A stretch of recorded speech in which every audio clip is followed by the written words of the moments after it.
आज लग्नाचा विचार केला तर 4-4 लाख रुपये खर्च करायचे, 5 लाख रुपये. एका मुलीचं लग्न होत नाही तोपर्यंत दुसरी लग्नाला येते, दुसरीचं लग्न होत नाही तोपर्यंत तिसरी लग्नाला येते, तिसरीचं लग्न होत नाही तोपर्यंत पहिली बाळांतपणाला येते.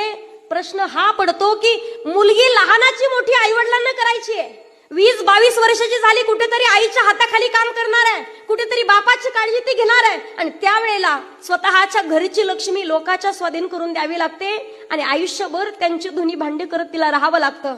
प्रश्न हा पडतो, ज्या वेळेला तिला संतान जन्माला येईल ना, तिचं बाळांतपण सुद्धा त्या आई बापाला करावं लागतं. आज विचार करा, 50-50 हजार रुपये खर्च येतो. किती गडगंज श्रीमंती असेल पोरीच्या सासरला, पण बाप अगदी गरीब आहे, लोकांचे व्याजानं पैसे काढलेत त्यानं. हा प्रश्न कधीच पोरांच्या बापाच्या डोक्यात येत नाहीये. 50,000 रुपये खर्च जर झाला, त्यातले 25,000 जरी तुम्ही त्यांना मदत म्हणून केले ना, अहो आयुष्यभर वंशाचा दिवा तुमचा आहे. त्यांनी काय केलंय? त्यांनी